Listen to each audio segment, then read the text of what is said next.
नारायण नारायण नारायण नारायण। तो कल के सत्संग का सार प्रांजल सुना दो। हाँ। नारायण नारायण। नारायण। किसी के रुपए या कोई भी उधार है, यदि हमारे पास पड़ा है तो उसे चुका देना चाहिए। किसी का हक यदि लिया हुआ है तो उसके घर या गाय या फिर मजदूर बनकर चुकाना पड़ता है। तो जो कुछ उधार है उसे तुरंत चुकाना चाहिए, क्योंकि पता नहीं ये शरीर कब चला जाए। किसी को देह या अंग दान करने का अधिकार नहीं है। शास्त्रों के हिसाब से हम जीते जी अंग दान नहीं कर सकते, क्योंकि मरने के बाद शरीर सॉरी सॉरी शास्त्रों के हिसाब से हम जीते जी अंगदान कर सकते हैं, क्योंकि मरने के बाद शरीर पर का अधिकार भगवान के पास चला जाता है।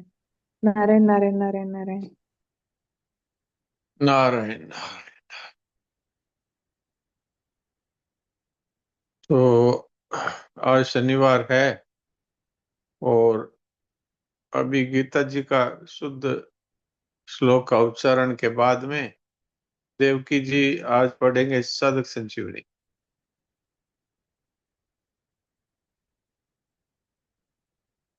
कल किन्हीं का प्रश्न बाकी रह गया था तो वो आज कर सकते हैं, अगर बाकी नहीं रहा है तो कोई बात नहीं।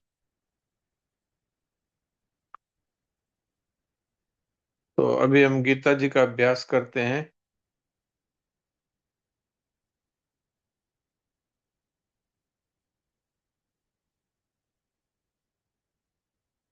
आज है चौथे अध्याय का 10वां श्लोक।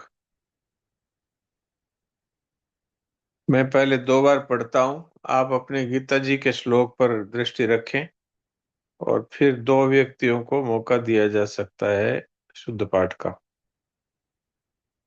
वीतराग भय क्रोधा मन्मया मामुपाश्रिता बहवो ज्ञान तपसा पूता मद्भावमागता।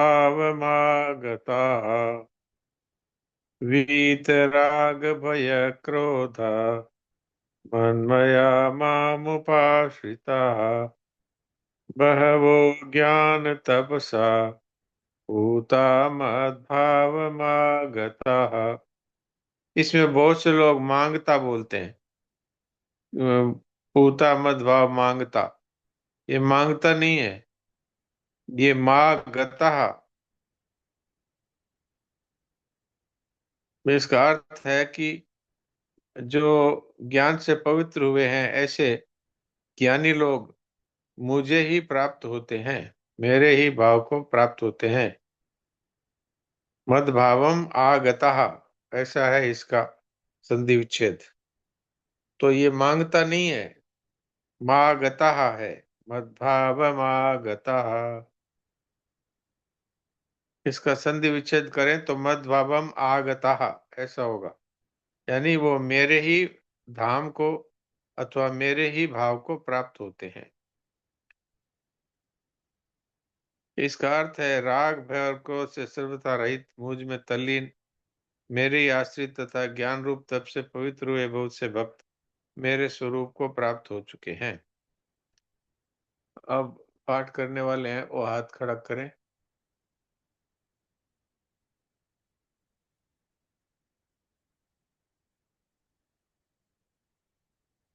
हम्म।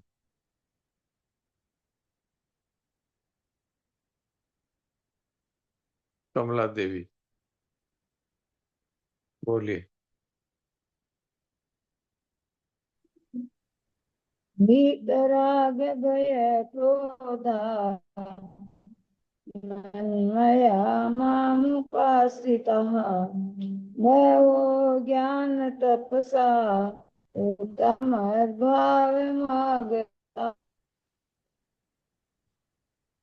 हाँ प्रांजल तुम बोलो। वीतराग भय क्रोध मन्मया मामुपाश्रिता बहवो ज्ञान तपसा पूता मद्भावमागता। ठीक है, दोनों ही अच्छे बोले।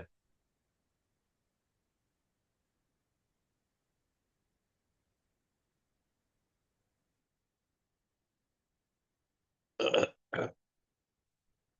हम देवकी जी से सुनते हैं साधक संजीवनी दूसरे अध्याय का कहाँ तक पढ़ा था मैं बताता हूँ।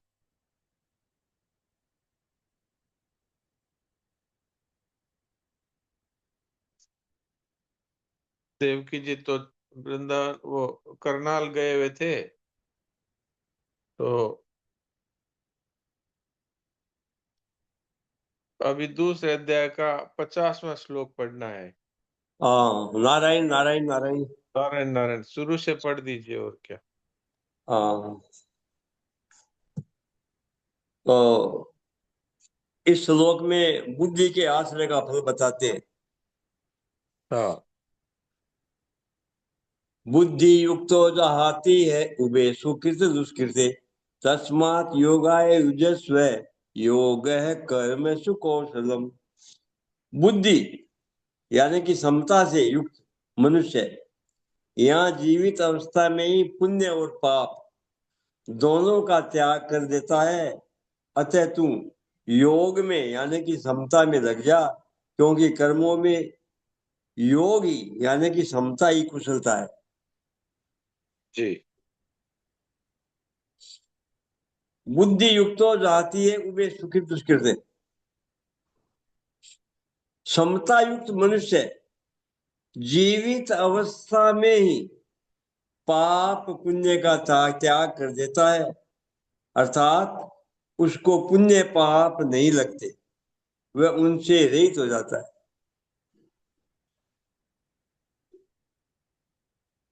जैसे संसार में पाप पुण्य होते रहते हैं पर सर्वव्यापी परमात्मा को वे पाप पुण्य नहीं लगते, ऐसे जो समता में निरंतर स्थित रहता है उसको पाप पुण्य नहीं लगते।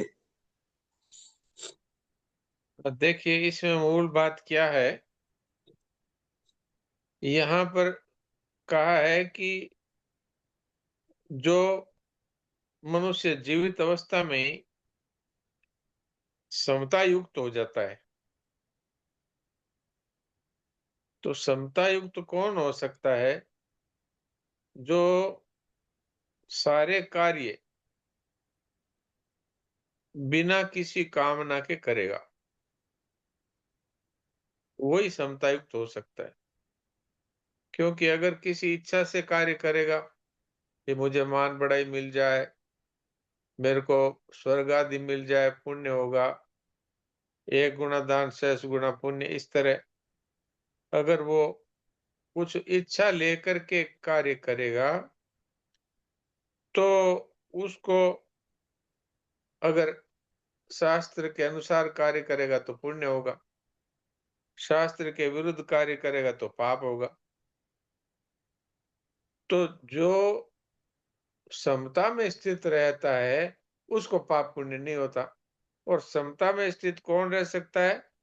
कि जो किसी प्रकार की बिना किसी कामना के केवल दूसरों के हित के लिए कार्य करता है। तो यहाँ पर बुद्धि युक्त तो कहा है, इसका अर्थ है कर्म योग। यहाँ पर बुद्धि युक्त का अर्थ है कर्म योग, अर्थात सेवा, अर्थात दूसरों के हित के लिए कार्य करना। तो जो दूसरों के हित के लिए कार्य करते हैं उनको पाप पुण्य नहीं लगता। जैसे परमात्मा है, उनका अपना कोई स्वार्थ नहीं है, वो सारे सृष्टि की हित की दृष्टि से ही सब कुछ करते हैं, तो इसलिए उनको पाप पुण्य नहीं लगता। ऐसे ही जो निष्काम भाव से सबकी सेवा में रत रहते हैं उनको पुण्य पाप नहीं लगता। ये वास्तव में सेवा जो है वो शरणानंद जी महाराज के शब्दों में काम आ जाओ कुछ मत चाहो, और गीता की दृष्टि से सुख दुखे समय कृत्वा लाभा लाभो जया जयो तत्व युद्धस्व नैवम पाप मोहाप्स्यसि। अर्थात सुख दुख हानि लाभ जय पराजय सबको समान समझ करके केवल कर्तव्य की दृष्टि से कर्म करना और बदले में कुछ न चाहना, तो पाप नहीं लगेगा।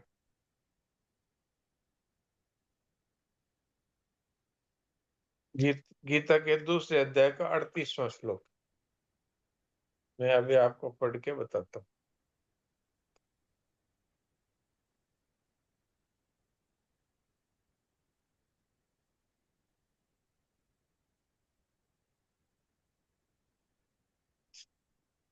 यही है जो मैंने अभी बोला है। सुख दुखे समय कृत्वा लाभालाभौ जया जयो ततो युद्धाय उद्देश्य नैवं पापम वाप्स्यसि। जय पराजय लाभ हानि और सुख दुख को समान करके फिर युद्ध में लग जा। इस प्रकार युद्ध करने से तू पाप को प्राप्त नहीं होगा। भगवान अर्जुन से कहते हैं, क्योंकि अर्जुन ने पहले अध्याय में ये बात कही थी कि मैं अपने स्वजनों को गुरुओं को मारूंगा तो मुझे पाप लगेगा। भगवान यहाँ पर ये कहते हैं कि एक क्षत्रिय के लिए अपने आप प्राप्त हुआ युद्ध है वो कर्तव्य है, तो इसलिए उसको कर्तव्य का पालन करना है। अगर कर्तव्य का पालन नहीं करेगा तो पाप लगेगा, और कर्तव्य का पालन करेगा तो पाप नहीं लगेगा। अगर तू शत्रु पक्ष में युद्ध में अगर योद्धाओं को मार देता है, लेकिन तुम्हारे मन में केवल कर्तव्य की भावना है, और ये भावना है कि ये दुर्योधन दुशासन इत्यादि शकुनी वगैरह जो है वो प्रजा पर अत्याचार करने वाले अत्याचारी लोग हैं, और इन्होंने पाप और कपट जुए के द्वारा और युधिष्ठिर महाराज का राज्य छीन लिया, तो इसलिए क्षत्रिय को ये युद्ध है वो अपने आप प्राप्त हुआ है। कुंती माता ने भी ये कहा था कि जिसके लिए क्षत्राणी पुत्र उत्पन्न करती है वो समय आ गया है। हे पुत्रों, तुम्हें अपने कर्तव्य का पालन करना चाहिए। तो कर्तव्य पालन की दृष्टि से जय पराजय लाभ हानि और सुख दुख को समान समझ करके, अर्थात केवल कर्तव्य बुद्धि से अगर युद्ध करेगा, बदले में कुछ भी इच्छा नहीं रखेगा, तो तुझे पाप नहीं लगेगा, तभी तू समता में स्थित रह सकेगा। आगे पढ़िए। हाँ, समता एक ऐसी विद्या है जिससे मनुष्य संसार में रहता हुआ ही संसार से सर्वथा निर्लिप्त रह सकता है। जैसे कमल का पत्ता जल से ही उत्पन्न होता है और जल में ही रहता है, पर वह जल से लिप्त नहीं होता, ऐसे ही समता युक्त पुरुष संसार में रहते हुए भी संसार से निर्लिप्त रहता है। पाप पुण्य उसका स्पर्श नहीं करते, अर्थात वह पुण्य पाप से असंग हो जाता है। हाँ, इसमें यही बात मूल है जो मैंने अभी बताई है कि समता किसके जीवन में आएगी? जिसके जीवन में किसी प्रकार की कामना अथवा इच्छा नहीं होगी। अब वो चाहे मान लीजिए कोई कर्मयोग की दृष्टि से व्यापार करता है, तो व्यापार इसलिए करता है कि अपने को सबकी सेवा करनी है। जो चीज जहां पर उपलब्ध नहीं है उस चीज को बाहर से खरीद कर लाना और वहां के लोगों की सुविधा के लिए उसको सही मोल और सही वजन और सही क्वालिटी दे करके और फिर उचित लाभ के साथ में बेच देना।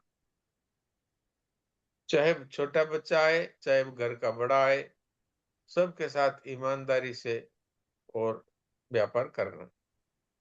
अगर इस तरह से वो व्यापार करता है, अर्थात सेवा की दृष्टि से व्यापार कर रहा है, तो उसको जो प्राप्त से मिलना है वो लाभ तो मिलेगा ही, पर इसके साथ साथ वो समता युक्त तो हो जाएगा, जिससे कि उसको पाप पुण्य कुछ नहीं लगेगा, अर्थात उसको परमात्मा के तत्व का ज्ञान हो जाएगा अथवा आत्म तत्व का साक्षात्कार हो जाएगा। ऐसी ये विद्या है। इसलिए ये जो दूसरा अध्याय है इसमें 38वें श्लोक में बात कही थी और 39वें लेकर के और अभी तक ये कर्मयोग का प्रसंग चलता है, अर्थात सेवा का प्रसंग चलता है। इसको बुद्धि योग भी कहते हैं, कर्मयोग भी कहते हैं और समता योग भी कहते हैं। हाँ जी, आगे पढ़िए।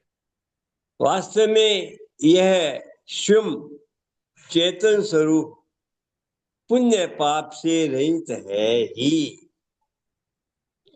वास्तव में यह स्वयं पुण्य पाप से रहित है ही। वास्तव में ये चेतन स्वरूप पुण्य पाप से रहित है ही। केवल असत पदार्थों शरीर आदि के साथ संबंध जोड़ने से पाप पुण्य लगते हैं।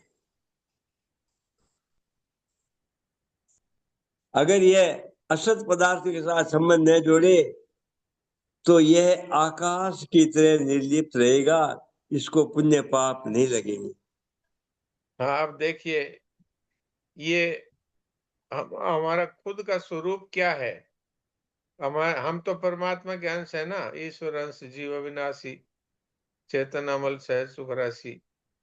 तो ये चेतन है और ये अमल है, अर्थात इसमें पाप पुण्य कोई भी मल नहीं है और पुण्य पाप से रहित है और ये आनंद की राशि है। ऐसा हमारा स्वरूप है। अब हमारे जीवन में पुण्य पाप आए कैसे? कि हमने इस असत संसार को, इस असत शरीर को और संसार के पदार्थों को अपना मान लिया, इनसे ममता कर ली और अब इनके और बढ़ने की कामना कर ली। तो इससे फिर पाप होने लगे। और अगर कुछ पुण्य कमाने के लिए कुछ दान भी किया तो ये सोचकर किया कि 1 गुना दान 6 गुना पुण्य, 1 रुपया देंगे तो 1000 रुपया मिलेगा।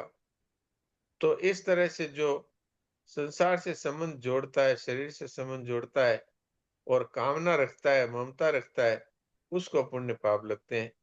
यदि ये असत पदार्थों के साथ ममता कामना का संबंध न जोड़े तो ये आकाश की तरह निर्लिप्त रहेगा। जैसे आकाश में बादल आते हैं, चले जाते हैं, बिजली चमकती है, गायब हो जाती है, लेकिन आकाश पहले की तरह ही निर्लिप्त रहता है। इसी तरह से जो परमात्मा का चेतन अंश यदि ये समझ ले कि मेरा शरीर और संसार के साथ वास्तव में कोई संबंध नहीं है, शरीर और संसार बदलने वाले हैं, संसार के पदार्थ सब बदलने वाले हैं, नष्ट होने वाले हैं और मैं सदा रहने वाला हूँ, इसलिए इनका हमारा कोई संबंध नहीं, न इनसे ममता करे, न इनकी कामना करे, तो फिर ये निर्लिप्त रहेगा आकाश की तरह।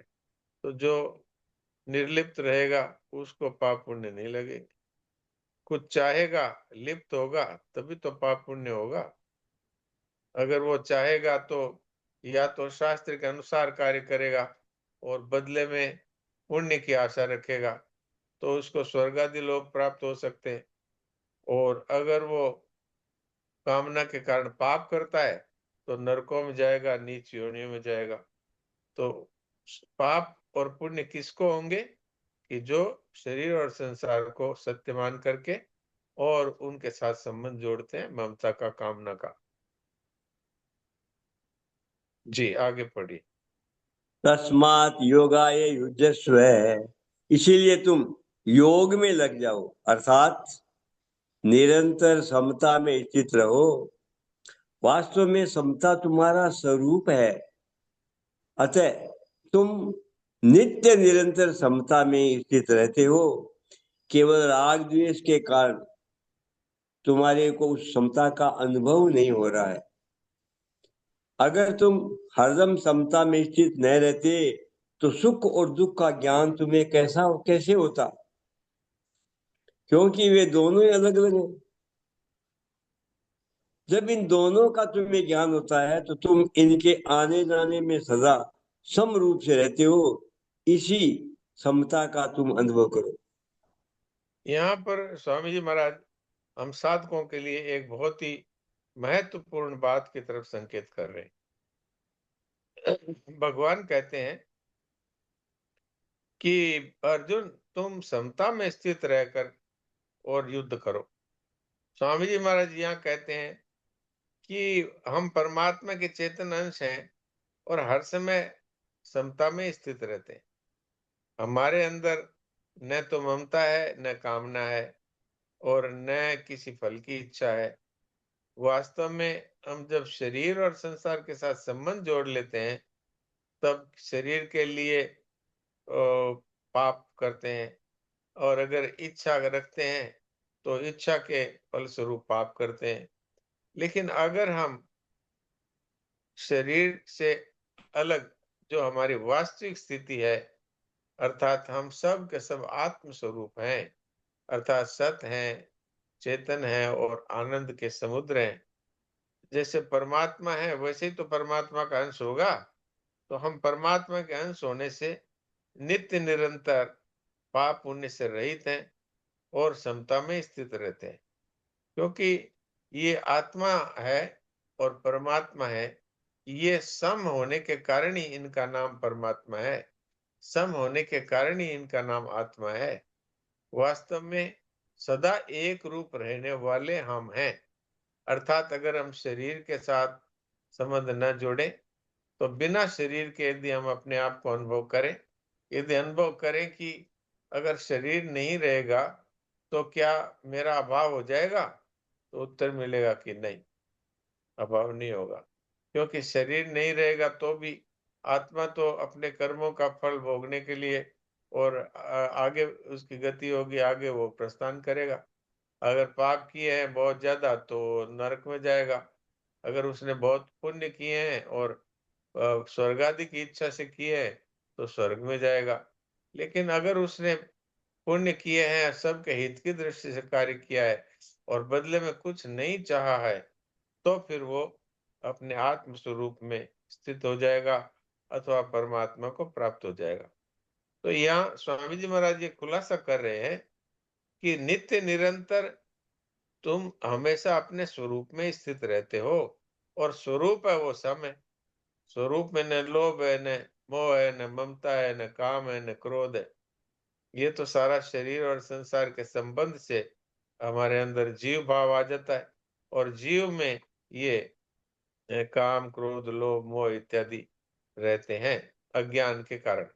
और जिसको ज्ञान हो गया कि मैं तो शुद्ध बुद्ध मुक्त परमात्मा का चेतन अंश हूँ, तो फिर उसका शरीर और संसार से संबंध टूट जाता है और वो जो कुछ भी करता है उसका उसको फल चाहिए नहीं। तो इसलिए वो निरंतर समता में स्थित रहता है। जो मान लीजिए विद्यार्थी केवल इसलिए पढ़ाई करता है कि भाई हमें तो ज्ञान प्राप्त करना है, तो फिर वो ज्ञान का क्या करोगे कि ज्ञान के द्वारा संसार की सेवा करेंगे। तो सेवा के लिए जो पढ़ता है उसकी दृष्टि फल पर नहीं रहती, उसकी दृष्टि रहती है पढ़ाई पर। यानी हमें ज्ञान प्राप्त हो गया, अगर मान लीजिए उसके नंबर कम आए, फेल भी हो गया, तो उसके कोई दुःख नहीं होगा। क्यों नहीं होगा? कि ठीक है इस बार कुछ हमारी पढ़ाई में कमी रही, तो अगली बार फिर पढ़ेंगे। लेकिन अपने को तो पढ़ाई करके और सबकी सेवा करनी है। उनको सेवा का भाव रहने के कारण से उनको दुःख और सुख नहीं होगा। इसलिए वो और विद्यार्थियों की तरह फेल होते ही और जाकर के ट्रेन के नीचे कट के मर गया, फेल होते ही और जहर खा लिया, इस तरह की स्थिति उसकी नहीं होगी। तो इसलिए भगवान कहते हैं कि पाप पुण्य उन्हीं को होते हैं जो फल की इच्छा से कार्य करते हैं। तो इसलिए फले शक्तो निबध्यते। तो भगवान कहते हैं अगर तुम्हें बंधन में नहीं पड़ना है तो फिर तुमको समता में स्थित रहना चाहिए। और रहना क्या चाहिए? महाराज जी कह रहे हैं कि तुमको सुख आता हुआ और दुख भी आता हुआ दिखता है, तो सुख और दुख का ज्ञान अगर तुम्हें होता है, तो जिसको ज्ञान होता है वो सुख दुख से अलग है, तभी ज्ञान होता है। जैसे अब हमें मान लीजिए ये टेबल दिख रही है, तो मैं टेबल से अलग हूं, तभी तो मुझे दिख रही है वो अलग से। जैसे शरीर हमको दिख रहा है, तो शरीर में होता तो इसको यह कैसे कहते हैं हम? जैसे हम कहते हैं ये मकान, तो मैं मकान नहीं हो सकता, ये जिसको कहते हैं हमसे अलग होता है। ऐसे हम शरीर है वो भी यह है और ये जो सुख दुख आते हैं ये भी ये है। ये सुख आया और ये सुख चला गया, ये दुख आया, ये दुख चला गया। अर्थात आने जाने वालों का ज्ञान उसी को होता है जो स्थिर होता है, अर्थात जो आता जाता नहीं। तो तुम इनके आने जाने में सदा स्थिर रहते हो, समरूप रहते हो, इसीलिए तुम पहले से ही समता में स्थित हो। पर तुमने शरीर और संसार को अपना और अपने लिए मान लिया और तरह तरह की इच्छाओं से संसार शरीर के साथ संबंध जोड़ लिया, इसके कारण से राग द्वेष होते हैं, इसलिए समता का अनुभव नहीं होता। जो मन के अनुकूल बात होती है उसमें राग हो जाता है, और जो मन के प्रतिकूल होता है उससे द्वेष हो जाता है। तो इसलिए समता में जो स्थिति है वो परमात्मा में ही स्थिति है, वो आत्मा में ही स्थिति है। तो महाराज जी ये कहते हैं कि जब हमें सुख का आने का और दुख के आने का ज्ञान होता है, और सुख के जाने का और दुख के जाने का भी ज्ञान होता है, तो इसका अर्थ है कि हम सुख दुख से अलग हैं। अर्थात हम कभी सुखी दुखी नहीं होते। सुख और दुख आता है और जाता है, और ये मन बुद्धि तक ही रहता है, ये हमारे तक नहीं पहुंचता। हम तो शुद्ध बुद्ध मुक्त परमात्मा के अंश हैं, आत्म स्वरूप है, हमारे तक ये कुछ आता ही नहीं, संसार हमारे तक पहुंचता ही नहीं। हाँ जी, आगे पढ़िए। हाँ, तो योग है कर्मसु कौशलम, कर्मों में योग ही कुशलता, अर्थात कर्मों की सिद्धि असिद्धि में और उन कर्मों के फल की प्राप्ति है, प्राप्ति में सम रहना ही कर्मों में कुशलता है। उत्पत्ति विनाशशील कर्मों में योग के सिवा दूसरी कोई महत्व की चीज नहीं है। अब आप देखिए इस पैरे का अर्थ। बहुत से लोग इसका ये अर्थ करते हैं कि कर्मों में कुशलता ही योग है, ये अर्थ करते हैं, लेकिन इसका अर्थ ये नहीं है। एक बार फिर बताता हूं। लोग इसका ये अर्थ करते हैं कि कर्मों में कुशलता ही योग है, लेकिन वास्तव में कर्मों में कुशलता है वो योग नहीं है। अब जैसे कोई बहुत बढ़िया रोटी बनाना जानता है तो वो योगी हो गया क्या? और कोई चोरी बहुत बढ़िया ढंग से करता है, पकड़ा ही नहीं जाता, बहुत कुशलता से चोरी करता है, तो योगी हो गया? तो कर्मों में कुशलता योग नहीं है, बल्कि बल्कि कर्मों में योग ही कुशलता है। योग किसका नाम है? सुख में दुख में समान रहना, समता का नाम योग है। समत्वम योग उच्यते। भगवान गीता जी में ये बात कहते हैं कि योग क्या है। योग का एक अर्थ तो है कि हम परमात्मा के साथ जुड़ना, परमात्मा के साथ हमारी नजदीकी, इसको योग कहते हैं। और दूसरा योग का अर्थ है समता, अर्थात चाहे धन आए चाहे चला जाए, चाहे मान हो जाए चाहे अपमान हो जाए, उसमें हमारी स्थिति में कोई फर्क नहीं पड़े, हम ज्यों के त्यों रहें। इसका नाम है योग। यानी कि अगर कर्म करते हुए हम समता में स्थित रहते हैं, जैसे अब इसमें विषमता कब आती है जरा देखिए। मान लीजिए कि हमने एक व्यापार शुरू किया और उस व्यापार में घाटा लग गया, तो हम रोने बैठ गए।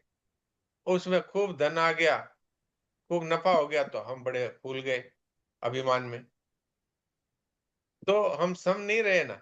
अच्छा, दूसरा, हमने व्यापार शुरू किया और कोई गुंडा आकर के और हमारी दुकान में आग लगा गया। हमने व्यापार शुरू किया और वो बहुत अच्छे ढंग से चलने लगा, तो अच्छे ढंग से चलने लगा तो हम खुश हो गए, और किसी ने उसमें विघ्न डाल दिया तो हम दुखी हो गए। तो दो तरह से विषमता आती है, एक तो कर्म की सिद्धि और असिद्धि, और एक कर्म फल की सिद्धि और असिद्धि। यानी कार्य में कोई बाधा आ गई तो ये कर्म में बाधा आने से हम दुखी हो गए, कर्म अच्छी तरह से हो गया तो हम सुखी हो गए। तो कर्म में सिद्धि असिद्धि हुई, फिर फल में सिद्धि असिद्धि हुई। व्यापार किया, घाटा लग गया, तो फल में असिद्धि हो गई, और व्यापार किया और खूब धन आ गया तो फल में सिद्धि हो गई। तो कर्म में सिद्धि और असिद्धि और कर्म फल में सिद्धि और असिद्धि, दोनों में समान भाव, तब जो समता होती है, तो फिर उसको कर्म योगी कहा जाता है, क्योंकि वो समता में स्थित रहकर कर्म कर रहा है। और समता में स्थित कौन रह सकता है? जो सेवा के लिए कार्य करता है वही रह सकता है। जो अपने फल की इच्छा के लिए करता है वो तो सम रह ही नहीं सकता, क्योंकि वो तो पहले से ही सोचता है व्यापार कर रहे हैं, खूब धन कमाएंगे, और फिर घाटा लग जाए तो रोएगा अथवा आत्महत्या कर लेगा। तो ये बात है कि कर्मों में योग ही कुशलता है, अर्थात कर्मों में समभाव रहना, सेवा का भाव रहना, बदले में कुछ न चाहते हुए कर्म करना, इसको योग कहते हैं। यही वास्तव में कुशलता है। तो ये बात आपकी सेवा में रख दी। अब लगभग 1 मिनट समय रहा है, इसलिए थोड़ी देर के लिए हम लोग समता में स्थित हो जाएं, अर्थात अपने स्वरूप में स्थिति। और वो होती है कब? कि जब हम मूक सत्संग करते हैं। मूक सत्संग अर्थात न तो कोई क्रिया करें, न कोई चिंतन करें, क्रिया और चिंतन आए तो उनमें सम रहे।